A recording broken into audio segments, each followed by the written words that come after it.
Hola, ¿qué tal? Paz y bien, ¿cómo están ustedes? Bueno, de nuevo compartiendo otra historia de vida, otro episodio más de Diálogos desde la Cripta, en este lugar tan hermoso que siempre decimos y no nos cansamos de repetir, que es el camarín de la Virgen del Rosario, la patrona de la arquidiócesis, la fundadora, así se la reconoce, de la ciudad de Rosario. Ella está siempre presente, escuchando un poco nuestra entrevista, participando y también asistiendo, ¿no?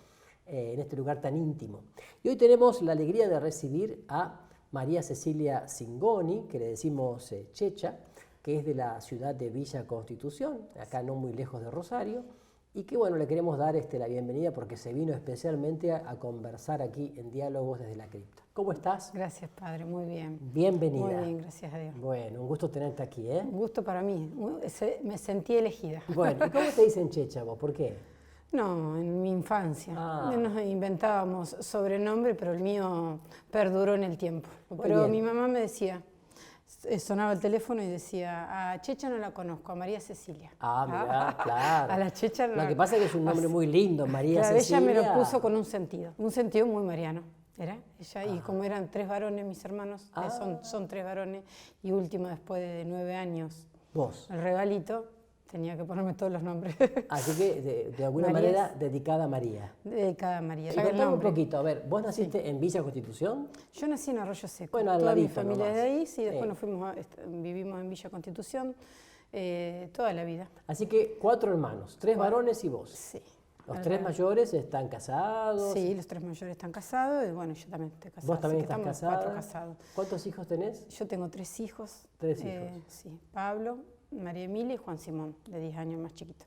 ¿Y cuál es tu profesión? ¿A qué te dedicas? Yo soy profesora de educación física. Ajá.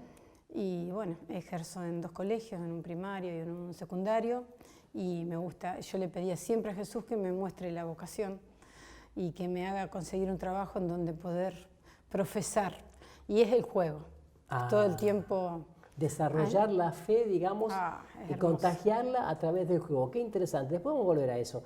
Pero antes quería un poco preguntarte. Vos nacés en una familia que, por lo que veo, papá y mamá eran católicos. Católicos, practicantes. Mi mamá durante los 9 meses se encomendó en la parroquia San Pablo, era allá en Villa Constitución, estaba la Inmaculada y dice que todas las veces pasaba y ella bajo el manto de María invocaba ese embarazo, porque para ella se sentía muy grande. Claro. Después de tanto. Claro, 10 años después. Temía también, ¿qué venía? Claro. ¿Qué será? Y bueno, para ella después fue una bendición. ¿Y en la familia se vivía este clima de fe en la oración familiar en conjunto? Desde mis papás sí. Ajá. Mis hermanos ya estaban un tanto, cada uno como eran ya mayores, como que ya eligieron su caminito. Mi hermano que estaba en el seminario no lo podíamos compartir porque estaba allá y profesaba su fe. Así que yo como hija menor acompañaba, ¿sí? Todo su apostolado, eran del cursillo, eran de Legión de María. ¿Ellos eran cursillistas? Eran cursillistas. ¿De colores? Sí, ahí en la parroquia San Pablo. San Pablo. Pero también me decías que ellos participaban de un movimiento muy importante, sí, este movimiento internacional llamado Legión de María, fundado en Dublín, en Irlanda, por Fran Duff, que era un hombre de un éxito, digamos, político y económico muy grande en Irlanda, y deja todo para fundar con mucha fuerza este movimiento llamado Legión de María, que luego se va extendiendo a casi todas las naciones del mundo. Y que es un movimiento que tus padres vivían entonces, ¿no? Ellos vivían ese movimiento. Que tiene además una característica de apostolado muy audaz. Sí, hermoso. ¿Cómo es? A ver, contanos un poquito. Legión de María tiene toda una estructura en donde prioriza la oración, sobre todo, bueno, como lo dice el nombre, en cenáculos. Bajo la advocación de María. Distintos grupos recibían un nombre mariano siempre, claro. ¿sí? Y bueno, la base de la oración es el Santo Rosario, y después el apostolado, el prójimo, ¿sí? Siempre basándose el trabajo hacia afuera en las virtudes de María. Claro, las obras de misericordia, más que nada espirituales, no corporales. O sea, realmente apostólico, ¿verdad? Apostólico, no existía el frío, no existía la lluvia, no teníamos, yo digo, éramos los jóvenes que yo no sé cómo, vuelvo atrás y digo, ¿qué hicimos? Una alegría, además una alegría muy grande, Esto ¿no? te genera una alegría muy grande. ¿Y vos fuiste parte de la Legión de María? Sí, ¿Desde 14 chiquita? años, sí, desde chiquita, a los 7 años. A los 7 años empezaste. Sí, porque me llevó mi papá. Con la tésera. Exacto, me llevó mi papá, mi mamá también pertenecía a un grupo, pero era del bar. Ajá. Y bueno, me llevó y yo estaba dando vueltas, porque claro, era a ver quién le tocaba cuidar. Y daba vueltas y yo la verdad que donde me llevaban siempre solía disfrutar. Y yo me acuerdo que me habían dado un lápiz y un papel. Ajá. Y consta el altar con dice Legio María. Sí. Y está la imagen, claro, más las flores, que son flores naturales, sí, que implican, sí, la vida. La Legio María, sí, sí. Y bueno, entonces con ese papel escribí. Y entonces yo le dije, ¿qué dice acá? Y le escribí. Entonces yo aprendí a escribir eso antes de mamá y papá. Entonces para él, cuando yo le muestro ese papel, fue una emoción muy grande, él lloraba, fue muy grande su emoción porque dijo, escribiste, porque yo voy a mi casa y le muestro, y escribiste Legión de María, y como que, bueno, me había sellado, y la verdad que ha sido un sello en mi vida, porque, o sea, yo hasta el día de hoy... Me imagino, ¿no? Vos chiquitita está la mesita, sí, con ese mantelito blanco bordado, la imagen de María arriba, las flores al lado y la letra escrita Legio María en latín, que significa Legión de María. Lo primero que vos escribiste en un papel fue eso. Fue eso. Para ellos fue emocionante, me acuerdo que me abrazaban, me besaban, yo en ese momento no entendía la dimensión, claro, lo testimonio, porque para mí se me grabó. Yo te diría una cosa más, quizás cuando tuviste que elegir una disciplina de la docencia, porque vos le preguntaste al Señor qué puedo hacer, y dicen que el profesorado de educación física, dicen las malas lenguas, que es el profesorado que eligen los flojos, ¿viste? Los que no quieren estudiar mucho. Pero son las malas lenguas. Sí, a lo mejor en el caso tuyo también había una dimensión al servicio, porque veías en esto mucha acción, mucha posibilidad de llegar al otro de otra manera. Y ahí, digamos, en la adolescencia, este llamado de María a través de la Legión de María al servicio te llevó justamente a buscar a los más pobres, entre los pobres, marginados, los excluidos, los que se caen de la mesa del Señor, como dice Francisco, que son la visa de emergencia. ¿Dónde trabajaste allí? Yo trabajé en el barrio Santa Teresita, donde fundamos la capilla, donde trabajábamos con la familia, los íbamos a buscar todos los domingos para ir a misa, dábamos la catequesis en una plaza porque no teníamos un espacio físico. ¿Qué edad tenías vos? Y yo tenía 12 años. 12 años. 12 años. Y después vinimos al barrio Las Flores porque hacíamos pequeños apostolados, así misiones. Misiones fuera de tu ciudad, venían a Rosario. Fuera, que vine sí con mi papá en barrio Las Flores, tenía 15 años y 7 días. 7 días en barrio Las Flores, que era una villa de emergencia bien marcada en esa época. Bien marcada. ¿Cómo fue tu experiencia allí? A ver, contame un poquito. Fue algo inolvidable. Me llegó, un nene hasta llegó a decirme mamá, porque era tanto el afecto que uno, era el cariño nada más. ¿Qué le podemos llevar?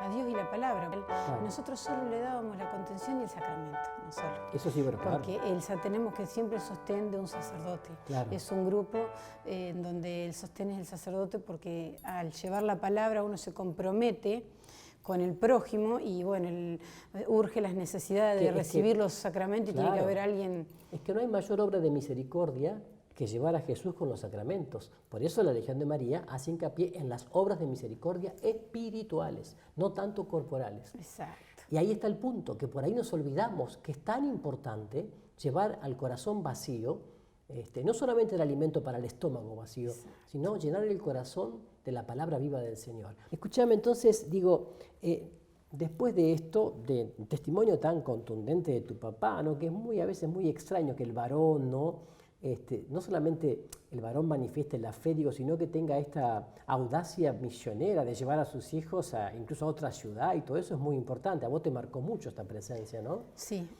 me marcó mucho. Me marcó, y creo que también era la voz de mi conciencia de mi papá. Claro. Porque yo le exigía mucho a él, que él sea bueno. Mirá, sí, mirá qué interesante. A mí fue un espejo, ahora que él falta me doy cuenta. Fui su espejo, porque él como que también me llevaba así, porque de la única persona que por ahí aceptaba una corrección, ¿sí?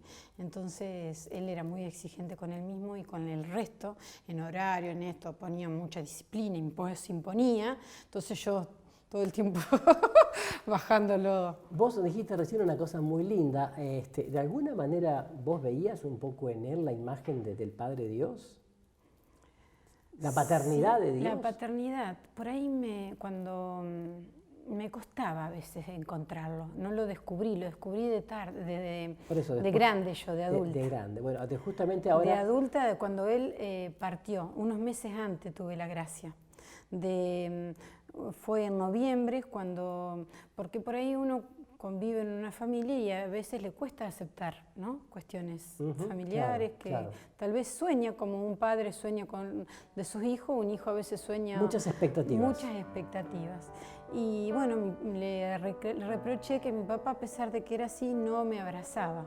Ah, no era afectuoso. No era afectuoso. Entonces él me planteó que, llorando, que su primer beso lo recibió a los 18 años cuando se fue al servicio militar. Mirá vos. Ahí supe yo qué era lo que él sentía, ¿sí? Y en noviembre él hacía rosarios. Claro, mes de María, aquí. Hermoso, bueno, pero él hacía siempre rosario, porque a él le amputaron una pierna, entonces ya no trabajaba más, entonces de sentado comenzó a hacer esto, que este es uno de los rosarios que él hizo. Hacía rosarios para todo el mundo, y le regalaba, y yo decía, basta de tanto rosario, pobre gente, a todos le daba rosario. O sea que él tuvo una amputación de pierna, sí. No se rebeló contra Dios en ese momento, para no nada, perdió la paz. Nunca. ¿Fue en un accidente? ¿Cómo fue eso? Fue en un accidente. Él éramos muy precarios, una vida muy precaria, muy austera, y él iba a alimentar a unos perros, y me acuerdo en ese momento tenía artrosis, una artrosis muy acentuada, iba en bicicleta y bueno, frena un colectivo fuera de la estación y él sale y justo viene un auto y lo lleva por delante y ahí empezó todo su calvario. Su calvario, porque no fue enseguida la amputación después de un año, porque no tenía irrigación, se fue complicando, bueno, operaciones muy largas, él siempre rezaba, a pesar de que... O sea que se quedó sin trabajo entonces. Él, no, ya lo habían jubilado por invalidez, por esa artrosis tan grande, por eso él estaba haciendo así changas. Estamos hablando de un hombre de qué edad en ese momento. Muy joven se jubiló. Él se jubiló ya a los 45, 46 años, ya estaba él... Y hablamos también que después de esa amputación, él de alguna manera no quería abandonar su apostolado y empezó a hacer rosarios para que los demás rezaran. Rosarios, exacto. Como este que tenés en tu mano. Exacto. Rosarios, este es rosarios con semillas, que él plantaba, las tenía plantadas. Plantaba. Hasta el día de hoy están en el fondo de la casa, las plantas de esto, y después se empezó para las comuniones, se empezó a actualizar. Mirá qué Pero entonces me decía una amiga, ¿por qué no le decís que te enseñen? ¿Sabes las ganas para tu papá? ¿Sabes qué orgullo que alguien sepa? Yo decía, no, ya está él que lo hace. Y en noviembre me pegó muy fuerte, no sé por qué, el llamado, me senté con una chica discapacitada, que tenía interés, que no tenía trabajo, y bueno, era trasplantada, y bueno, nos enseñó. Y él, claro, se hacía un rosario en 10 minutos, yo no había hecho y estaba recontento que, bueno, poder volcar el conocimiento y a su vez haberme superado. Es maestro, se sentía el maestro, y bueno, lo sentí como el maestro. Y empecé a disfrutarlo, iba todos los días y lo empecé a disfrutar de otro modo. ¿Tú ya estabas casada? Yo estaba casada, sí, pero siempre seguía visitándolos a ellos y bueno. ¿Y él te enseñó en ese tiempo a hacer los rosarios? Él me enseñó en noviembre, él me enseñó a hacer los rosarios, él fallece en marzo. Por eso, en noviembre y en marzo fallece. Fallece. Él siempre le pedía a María una muerte rápida y nunca tuvo nada más que eso. Él, le decíamos, era como los gatos, como entraba, salía, siempre Tenía invicto. 7 vidas como los gatos, ¿sí? Siempre invicto. Claro. Y bueno, falleció también de un aneurisma abdominal y fueron 10 minutos, le pregunté al médico. En marzo. En marzo. Y realmente, bueno, estuve al lado de él, así que bueno, todas esas gracias que... Tuvo una muerte así como un hijo de María, en como paz. Pidió a María. Por eso yo digo en todos los testimonios, como en las bodas de Caná, que me apasiona ese pasaje en donde si María es capaz de pedirle a su hijo que convierta el agua en vino, ¿cómo no va a ser capaz de hacer el milagro que nosotros a veces como hijos estamos pidiendo? Muy bien, y vos seguiste con tu vida, ¿no es cierto? Bueno, ya como profesora en muchos colegios, siempre pidiendo ser canal de gracia con María y como ella, para llevar a Cristo con el testimonio, con la palabra. Y después, ¿cómo siguió eso? Ya no más en la Legión de María, sino... Claro, la Legión de María se fue disolviendo porque todos los que éramos en ese momento jóvenes ya empezamos a formalizar con el matrimonio, a formar familia y ya era más insostenible. Y buscarte otros caminos, apostolados. Pero siempre la acción dentro. Sí. Yo siempre le digo a los sacerdotes, porque viste que por ahí en qué podemos trabajar desde el matrimonio, ¿no? Porque mi marido también camina la fe, gracias a Dios. Claro. Y bueno, somos bomberos, me considero bombero, que para lo que necesita estamos. Lo que surge en ese momento que pueda hacer con los hijos, porque mi idea en este momento, nuestra idea con mi marido es esa, que nosotros caminamos la fe y estamos convencidos y vivimos la gracia de estar y permanecer en la iglesia, y la idea es darle lugar a nuestros hijos. Entonces ellos están comprometidos, ¿no es cierto? Están creciendo. Mi hijo tomó la comunión el año pasado, mi hija tiene 17 años y está en un movimiento del colegio también católico, y bueno, ahora es ir a acompañar el apostolado de ellos en este momento. ¿Vos tuviste después otras experiencias marianas o experiencias, bueno, cristocéntricas, ya crecida, pasada la adolescencia o en la primera juventud? ¿Te hiciste algún retiro? Sí, a los 17 años hice el SER. También... el famoso campamento espiritual rosarino. Exacto. Que es como un fin de semana querigmático, ¿no? Sí. Exacto, por mi marido, que éramos novios. En ese momento él era de Acción Católica, porque ellos lo organizaban. Sí, claro. En ese momento dan rollos de distintos temas, sí. Y bueno, a mí me choqueó mucho el rollo de María. Ese ser te hizo muy bien. Me hizo muy bien. Aparte de profundizar el encuentro con que era tu novio, que iba a ser después tu esposo, sí, ¿no? Sí. No. En el mismo camino, con la misma sintonía, en el mismo lenguaje.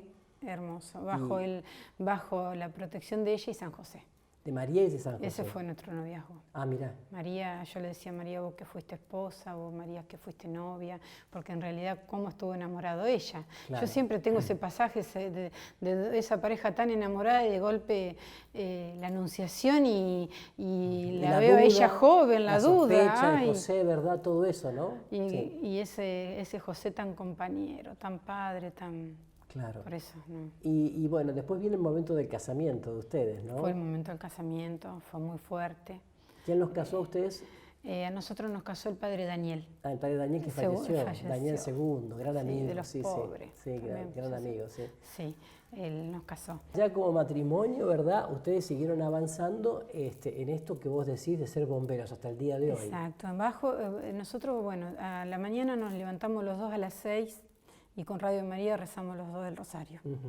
El rosario es una oración que se nos fue marcando de a poco hasta que ahora ver qué es el oxígeno. Pero qué hermoso, porque en primer lugar hay que ser hombres y mujeres de oración, y ustedes cada mañana se levantan, y qué lindo que a través de Radio María ustedes rezan el rosario junto a un montón de personas de toda la nación, de toda Argentina, bueno, y también de otros países de América y del mundo que tienen Radio María. Solo me levanto, es como que no hace falta despertar. Y ese rezar juntos el rosario, realmente junto a María, como matrimonio, les marca la jornada, ¿no? Sí. Les marca la jornada. Y después salen cada uno a su trabajo, que el trabajo es un apostolado también. En tu caso con adolescentes, con jóvenes. Sí, y la casa, por supuesto. Él siempre llama, manda un mensaje, cómo va todo, o le digo, ponele oración, que hoy no estuvieron bien las cosas, o en la escuela no les fue bien a los chicos, bueno, eso del tema. Y los chicos ya, por inercia, es como que te dicen, hoy rezá mamá. Que tengo bueno, pero vos también. Y bueno, cuando vamos al colegio llevo 2 o 3 chicos más y tienen que rezar la oración. Nosotros, la oración que aprendí en un mes de María con el padre Samuel Martino, que era con Jesús me acuesto, con Jesús me levanto. Con la Virgen María. Y el Espíritu Santo. Muy bien, así es. Mi madre también me enseñó eso. Y están, entonces eso, y cuando uno sale ya es sentarse y a los pocos kilómetros ya encomendarnos. ¿Te diste cuenta alguna vez, por ejemplo, en tu tarea como docente o en algunos de los SER, Campamento Espiritual Rosarino, te diste cuenta de alguna manera, tomaste conciencia que te estaba usando el Señor como canal de gracia al estilo de María para tocar el corazón de algún adolescente, de algún joven, de algún participante del SER o, bueno, en la escuela, que estaba pasando por una situación crítica, terminal, difícil. ¿Notaste eso? Digo, el tomar conciencia de que uno es canal de gracia, ¿no? Eso me regaló la gracia, la Virgen. A pesar de que yo le digo que estoy contenta con que nos dé ese carisma de amarlo, pero sí tuve la gracia de que se han acercado varias personas, particularmente así, y decir, rezá vos que tenés línea directa. Ah, sí. Porque tu oración siento que llega, o ese ponerse o venir a casa para que... No me decía que los juegos son una manera también de compartir valores. Por ejemplo, el valor de la participación, todo el tiempo, de la solidaridad. Contame un poquito de eso, a ver. Se pone mucho a prueba los límites. Claro. Yo trabajo con discapacidad también, soy maestra especial, y me puede, en la hora, gracias a Dios, con la nueva ley, están incluidos, ¿sí? Claro, integrados. Entonces, puedo poner en práctica eso, y sobre el agradecer lo que tenemos, ser conformista, porque el chico quiere siempre más, nunca les alcanza, es una competencia, como es la sociedad, una competencia pura, y yo le digo que quiero seres competentes, no competitivos. Entonces te dice, ¿y cuánto salimos? Ay, no sé, el resultado no lo sé. Yo en ese momento creo esa furia, ese furor, energía, todo eso, para que el chico ponga todo de sí. Claro. Inclusive cuando armamos los grupos trato de que sean tan heterogéneos para que aquel que tiene tanta capacidad con y pueda tolerar, porque hay poca tolerancia hoy en día, hay muchas cosas que se ponen en juego. Yo digo, ¿cómo en un juego uno puede poner tantos valores? En el juego, yo creo que el que aprende a compartir en un juego de fútbol o de básquet o de voleibol, de lo que sea, va a aprender en la vida también a eso, ¿no? Se transfiere, claro. Así que bueno, entonces Checha, ya un poco cerrando esta nota, que nos queda mucho en el tintero, a mí me queda este saborcito de cómo una profesora de educación física puede hacer mucho en cuanto a esto. Miren, primero, como ella dijo, tomar conciencia de los límites propios, asumirlos, aceptarlos, amarlos, a partir de allí integrarse con otros, sentirse feliz de lo que el otro tiene, compartir los dones del otro, ser solidario, respetuoso en el juego, integrarse con personas que no tienen las capacidades físicas que yo puedo tener. Entonces digo, esto es importante. Por eso digo, ahí tenés una cámara y me gustaría que mirando esa cámara, no sé, en este momento siento que vos puedas dirigirte a muchos docentes, ya sea de tu disciplina o de otros, que tienen delante personas concretas, con nombre, con apellido, con una historia personal, con también limitaciones, con dificultades, con capacidades diferentes, y que los anime, bueno, un poco a salir de esto que es el estrés o el caos, y decir, bueno, qué alegría inmensa de poder ser con Jesús Maestro y con María Primera Discípula, también canal de gracia para ellos. Así que ahí está la cámara. Yo creo que ya el Padre Rubén lo dijo todo, es así, realmente. No está todo perdido. María es fiel modelo de que se puede llegar a la meta. María, dócil en su docilidad, en su templanza, se dejó llevar por el Espíritu, y bueno, como docente lo mejor que puede ser nuestra misión es dejarnos guiar por el Espíritu, no ser nosotros, porque de nosotros sale a veces unos egoísmos o limitaciones, pero cuando el Espíritu en la docencia es el que obra, vamos a ver en ese chico un prójimo, y realmente es muy gratificante. Muy lindo. Y otra cosa que rescato, que siendo ella, Checha, la cuarta hija, pero después de 10 años de 3 varones hermanos mayores, cómo el papá, cómo él supo hacer de su hija también una mujer actual, llena de disposición hacia el prójimo, sobre todo con el testimonio de María, que él mismo vivía, para encontrarse con Cristo en los hermanos. Eso es algo que yo rescato. Así que papá y mamá, nunca tiren la toalla.